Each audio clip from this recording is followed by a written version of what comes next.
Here's something most people in the trades don't want to hear. Being great at your job has almost nothing to do with whether your business makes money. Dominic Rubino has watched talented contractors, skilled cabinet makers, and hardworking painters grind for years and still barely break even. He's seen it in his own family, he's seen it with friends, and early on, he lived it himself. The problem isn't the work, it's everything around the work. The pricing, the systems, the hiring, the tracking. Dominic spent a decade in corporate learning exactly how to fix that. He built a $120 million company putting those lessons to use and now dedicates his career to helping trades business owners finally build something that pays them what they're worth. I'm Ryan Atkinson with the Upflip Podcast, where we give you actual tips for your own business. And today we're sitting down with Dominic to cover why trade businesses stay broke, building systems and pricing right. Dominic, so excited for you today. Thank you so much for being here. Yeah, thanks for having me. It's going to be so great, but let's lay the foundation a little bit more about who Dominic is, because you grew up in the trades family, built service businesses yourself, spent a decade in corporate, then built a $120 million company. Give us the 60-second version of your upbringing and kind of what you built. I grew up at a kitchen table, a great kitchen table. My dad was a welder. My mom, I like to say my mom manufactured red tape because she worked for the city building department. So anybody ever has to go for permits, you have to go past her, and that's a lot of red tape. But I grew up in a trades family, But I'll tell you this, we didn't talk about business. We didn't talk about money at the kitchen table. It was a table full of love, but we didn't talk about money. What were the trades businesses your parents were in? So my dad was a welder. And then I worked for my uncle, and he was a framer, did 2x4 construction framing. So I did that for a long time. From there, I went into painting. I actually sold a pool cleaning business kind of by accident when I was in university. Whoa. And then I went into painting. Oh, that's super cool. So were you raised to be like entrepreneurial then, it sounds like, or when was it like? I was more raised to be a worker. I remember one day I was getting ready for soccer and I was a captain. By the way, house league, not good. Yeah. Okay. But my dad comes in and he goes, "You're painting a house today."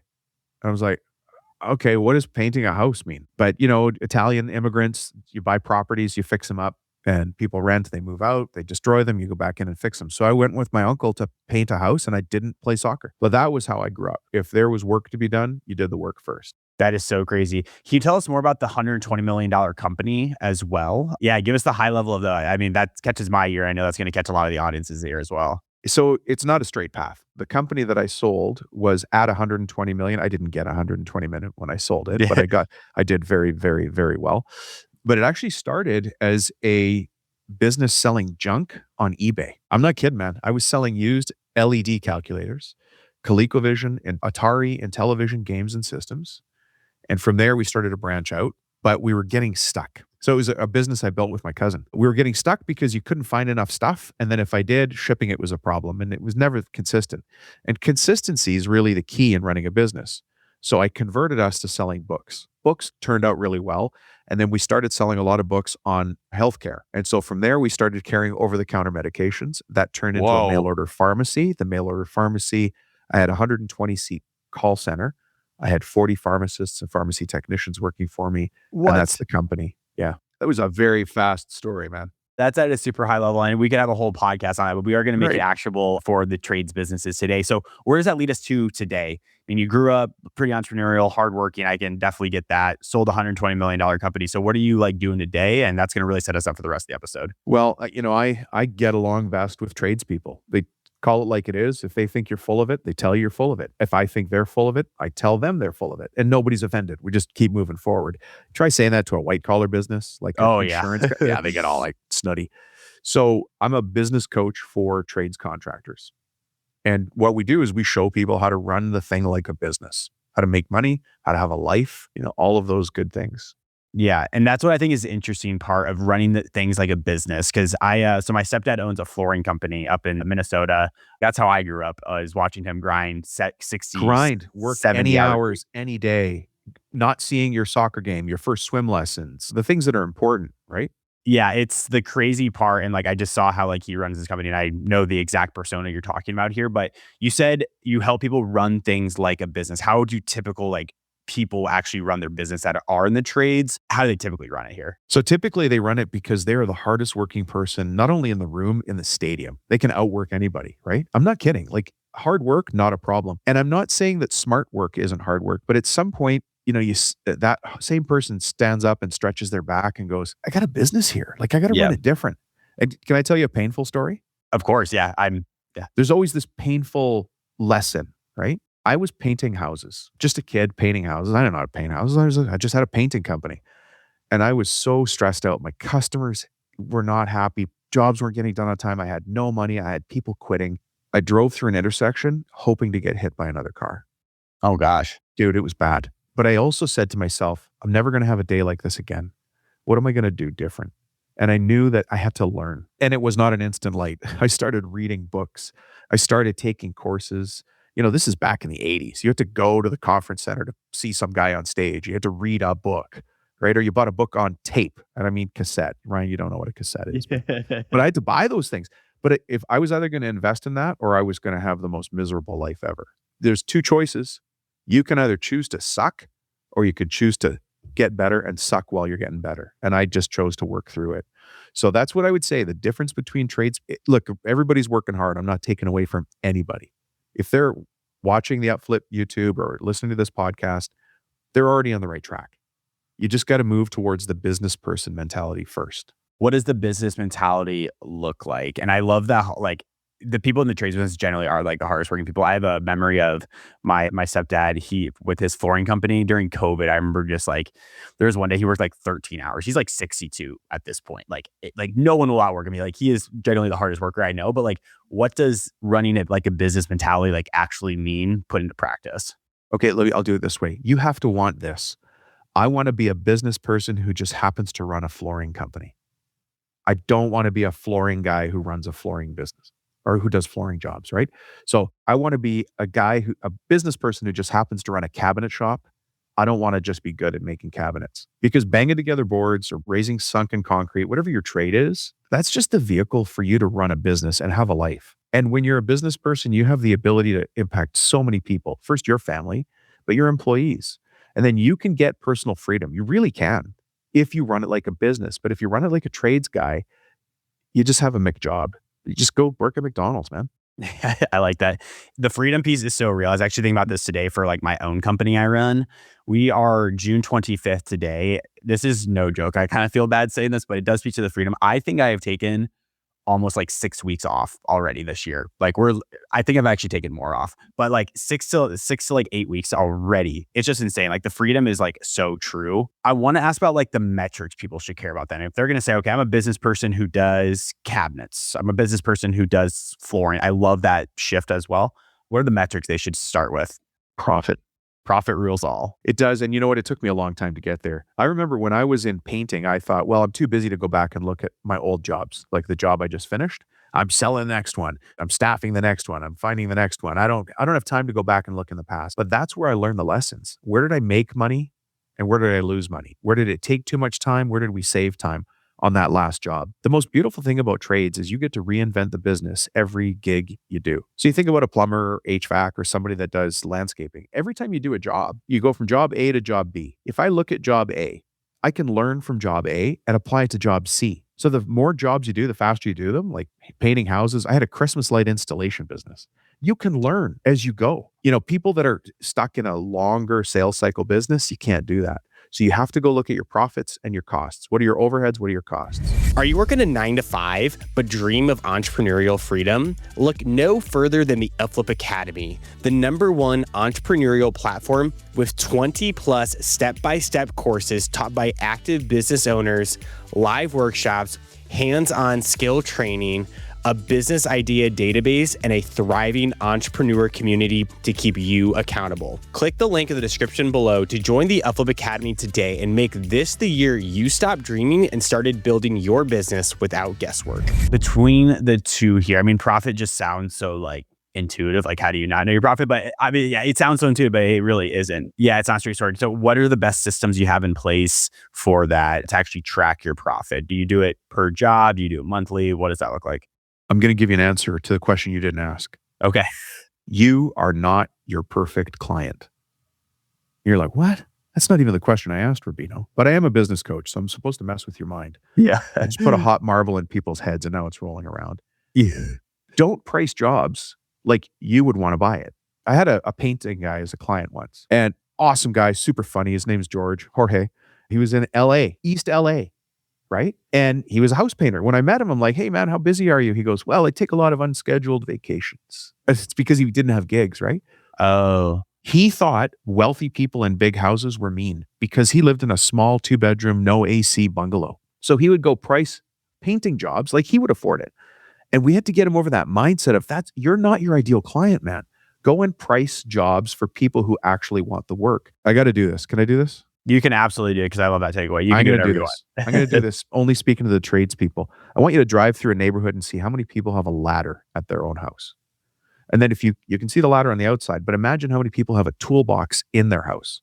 And if they have a toolbox, do they know how to use it? The answer is no. They don't know how to fix a broken window. They don't know how to fix a garage door. They don't know how to raise sunken concrete. They don't have time to paint their house because they can't fall off the ladder. But you and I can. We are more valuable now than we ever in the history of humankind. This is the best time ever to be in trades.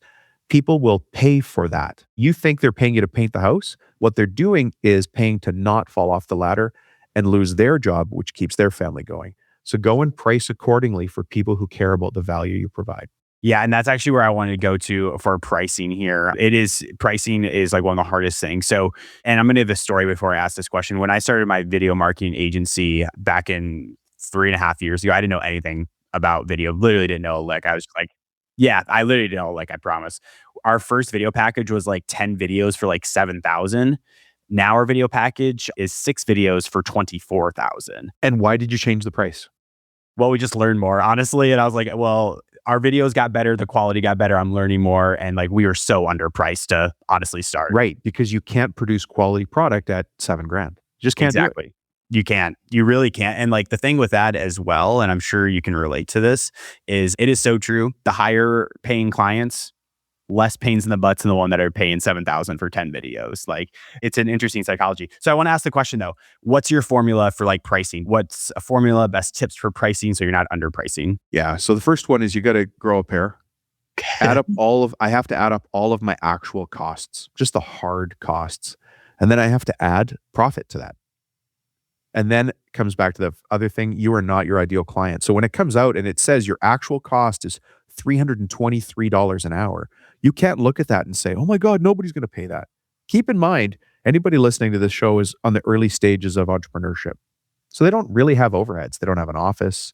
They don't have staff. They don't have insurance. They're not paying out an old loan or paying out an old owner. Their costs are actually lower than other people. So if you look at your actual costs, and I'll just make it up, it's $323 an hour. Them's the numbers. Now add profit to that and go find the client who will pay it, or get out of the business. You're not in the right business. Your head's not in the right space. Do you have a target profit margin that they should go for each job? Obviously, it probably varies on. I need your gross profit margin to be north of 40%. Okay. I'd love it to be 50% gross profit margin. Now, some people will come back and say, I can't do that on materials. I can't do that on labor. I'm going to go back to what I said a minute ago. Get out of your own head or get into another business. That's so good. I like that. So you're saying over 40% just to fulfill the job. Do you know why 40%? I am curious about that. Let me ask why. Because if you're running your business properly and tight, your overheads are 20%. So now that leaves you with 20% gross profit. But now you've got to take care of bad debt, bank loans, other expenses you hadn't anticipated, taxes. Oh, what's the other one? Oh yeah, you getting paid? Yeah. And out of that 20%, you might be left with 10. Now, when you're running it really well, you can get it up to 17%. Obviously, all inside that 45% gross profit. But unless you're aiming at that 45% GP, you're not going to get 10 to 15. That's really good. I love that. That's phenomenal advice. I'd encourage people to actually rewind and listen to that as well. Okay, so we got our pricing down. We know we want to price a project.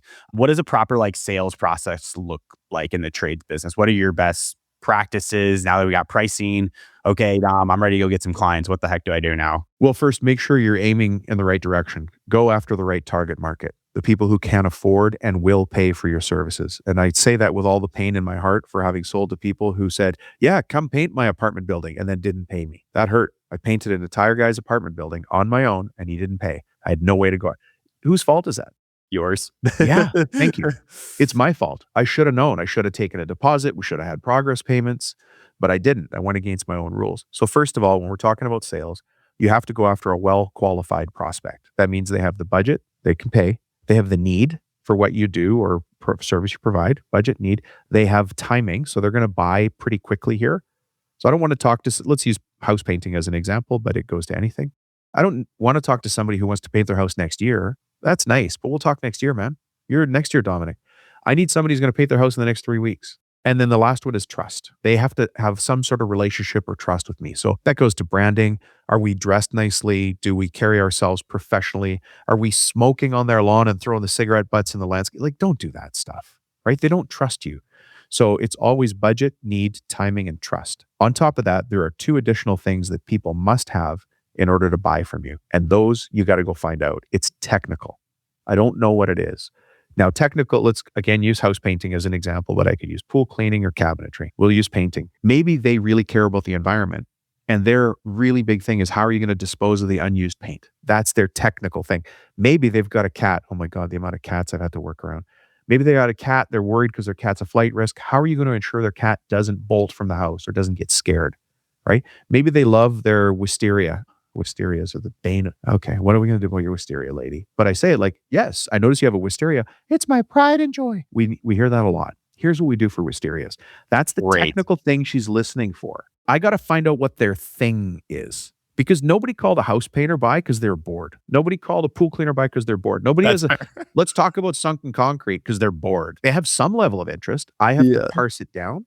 I got to, now we can talk about solving their solutions. And all I want to do is help. My sales approach is I can help. And I feel bad for you if you go with somebody else, because I know how much care we take. I don't know how much care they take. That's really good there. So I want to go back to that qualified perspective, because I heard budget, need, timing, and trust. And obviously you just broke that down, and then the technicals as well. When it comes to those 4, what's like the biggest hurdle to get over for someone in the trades business? Is it identifying a budget? Is it identifying a need? Is it getting urgency with their timing? Is it trust? Which one is it? That's a hard question. So it's a good question that you asked. I think the owner, because we're speaking to the owners here, they just have to have the ability to ask the question. I'm not going to say, Ryan, what is your budget to paint this home? Right? I've got to find another way to say that. Like, have any of your friends had their house painted? Yeah. They spent $10,000 and they're sure they got ripped off. Okay. Back away slowly and leave. Yeah, that's fair. I can't paint. There's no way I'm painting a house for 10 grand. Right? But I have to find out their budget. And I can say, do you have a budget set aside? Usually they'll say, I don't know. We just started. We're going to call 3 contractors. Wink, wink. We're going to find out the best price, and then we'll go with whoever's the best. I'm like, all right, let me know if they show up. That's great. Those other guys aren't going to show up, right? But anyways, I need to find out their price or their budget. And I need to really find out why. When you find out why somebody wants to do it, why you want to paint the house. Again, we'll use paint the house as an example. Hey, we want to paint our house. Yeah, great. Here's the price. It's $30,000 to paint the whole house. Again, doesn't matter about the number. Okay, I leave there feeling pretty good about it, right? Yeah, of course. If I asked one more question, why do you want to paint your house? My daughter's getting married. It's going to be a garden wedding back here. You see the wisteria? Beautiful wisteria, right? Okay, now we got something. Your daughter's getting married. We've got pride. We got your little girl's wedding. This house has to look great. So now the 30 grand is really not the issue. The issue is we got to be out of there in time. It's got to look fantastic in the pictures. It's got to be impeccable. The site's got to be clean, all that stuff. Now you're making the sale. That is so good. That is such a great breakdown. I absolutely love that. The timing one, though, I want to really hone in on that one, because just from my own sales process, that's what I run into the most, where it's like, ask them, why now? Yeah, I mean, why didn't you call me 2 weeks ago? I really, today is Thursday, Brian. I appreciate the fact that we're on the phone, but it took you 3 days to book a time. So is the time an issue? No, yeah, I did. Why didn't we have this conversation? Ask them. Why didn't we have this conversation last week? Right? Or why aren't we having the conversation the week after? And then they'll tell you, actually, there's a trade show coming up and we need that video package done for the promo in our booth. Whoa. But you're going to need to see it in advance before it goes live in the booth, right? Yeah. Well, how long is it going to take your team to do that? A week. But the event's in 4 weeks. Yeah. So that gives us 3 weeks to make it. Yeah. But I need 2 weeks to shoot it. Yeah. We should have met last week, man. You don't have a lot of time. There you go. Right? That's called calendar selling forward or calendar selling backward. Just talk your way verbally through the calendar and show them that without benefit, I'm not going to do this. I'm not going to swear. Show them they're in trouble. Okay. I like that. That's actually really good there. If someone was like, hey, and let's just stick to the painting one. If they're like, okay, it's June 25th. Hey, I need my painting done. Just exploring right now. I want my job done by September 15th. Let's call it. What do you say to them. So month and a half to 2 months here. I don't know how long it takes to paint a house, but Well, it depends on which crew of mine you want. Do you want the premium crew or do you want the new? Because we got a new guy crew, but I think this is up to you. But why do you need it done by then? I don't really want to have to do it before September, and that's a better time for me. I'm sorry, I got to know because it does relate to a lot of things, especially labor. If I put you in September, somebody else doesn't get September. That's fair. Tell me what's going on. Do you have kids leaving for graduation? Are you going away traveling? Do you have a wedding coming? Like what's going on, Ryan? Just going away for travel. It's the summer months and my kids are here. Oh, so you want us to be done before the kids leave or done after the kids leave? Done after the kids leave. Okay, when do they leave? They leave August 28th for school. I know I'm messing with you here, but Yeah, you see yeah. what I'm doing? Yeah. But we're not even talking about painting. I'm talking about taking care of you as a family and what matters most. Because you don't want to That's interrupt good. the time with your kids, barbecues in the backyard, throwing the football. You haven't seen your son in an entire semester. You just want to play catch. Yeah. You haven't played catch with them in 3 months. I'm going to say this. I don't want the painting getting in the way, but the day they're gone, I'll have my crew here. As a matter of fact, looking at the calendar, my number one crew will be free that day. That's so good. Could be done 2 days earlier. I'll have to put them on another job, but I'm sure we can make it work. That's really good. That's phenomenal stuff right there. I appreciate that role play. Okay, cool. So that's great. So we talked about pricing, we talked about sales. Let's get into a little bit more about like systems and why they are important. So like when someone like comes to you, to your program, whatever, what's like the first system you look to like implement or like the first thing you fix? Well, we have to have a big picture plan in mind, right? A big goal. What's the big goal? And then we work our way backwards from that. It's really no different than if somebody says they want to run a marathon and they go to a running coach or go to the gym. You know, a personal trainer is going to say, what's your goal? I want to run a marathon. Okay, well, we're not running 26 miles today, right? How about we start with stretching? And I have to assess you. I have to figure out where you're at. So you've got to go back and figure out what's your big goal? Where are you at today? And what's in the way? The best thing that I can do as a business owner is be brutally, impolitely honest with myself about my shortcomings, about the bottlenecks, and about where I'm strong. Start there, build a system. There's some great books, by the way. One of the best ones, it's a little much right now, like for the size of, if you're starting your business and you're listening to this show, the first book I would suggest you read is The E-Myth Revisited by Michael Gerber. Oh, I see the smiling. Have you read that? No, I haven't read it, but everyone always recommends that. We had the college hunks guy's 500 million in revenue. Like he that's like his book that started him. So I hear it all the time. It's so good, but yeah, give it to us. That's what a small world. I used to be the business coach for 1-800-GOT-JUNK. No way. So, that's so funny. Yeah, college hunks well done. So I'll tell you, I'll do this the funny way, Ryan. The book is called The E-Myth Revisited. It's written by Michael Gerber. Gerber, like the baby food. E in the title does not stand for e-commerce. It's The Entrepreneurial Myth Revisited. Okay. It's the most painful book I ever read. Can I do this funny for people watching YouTube? Of course, yeah. Well, if they're not, they don't see the video. So I've just left corporate and I'm going to go into business coaching on my own. The year 2000, I'm pacing in our little 2-bedroom townhouse around our coffee table, which is like 2 steps this way, 2 steps. Yeah. And my wife's like, what are you doing? Because I was reading this book, The E-Myth Revisited. I'd read 2 pages and then I would go, smash myself because it just nailed me as a business owner. The most important takeaway from that book is there's 3 ways we see the world. And those 3 ways we see the world get in the way of us. The first way we see the world is the technician. No offense, your dad, the floor finishing guy. Good on the tools, right? My dad, great welder. But you're always going to be a welder or a floor finisher. I was a house painter, a pool cleaner, I've done trades, right? The next way we see the world is as a manager, counting the numbers. You and I talked about that already. You already pulled that out of me, right? But the third and most valuable way we see the world is as an entrepreneur. The entrepreneur only thinks about the future and asks themselves the big questions. It's easy to find out when you're asking the big question. How can I is how the sentence starts, or the sentence starts with what if. And people out there might be listening going, well, that's all theory, Dom. No, at some point you said to yourself, how can I learn more about entrepreneurship, starting my own company? What if there was a podcast or a YouTube channel and you went and found this? That kind of thought is what leads you to this kind of thing. So read the book. It's fantastic. It'll stick with you, and then pass it to your kids so they learn it sooner than later. Yeah, so good. Yeah, I think the mindset when it comes to being an entrepreneur is honestly like half the battle of like having that mindset, and like even like growth mindset, you can get into like all of that. But the humility to know you don't have all the answers. Yep. Oh, it's so true. And as we're putting more team members around my own company, it's just like, It's crazy. There's a lot of stuff that I'm bad at, which is kind of fun. Me too. Yeah. But sweet. All right. Last question before we get into our fan blitz questions. What's the one thing you wish every trade business owner understood before they ever took on their first job? How to estimate properly. Okay. Tell us more about that. Well, it really goes to everything that we've said here today. I'm not my perfect customer, so I need to price properly. I need to go to people who have the budget, need, timing, trust for me.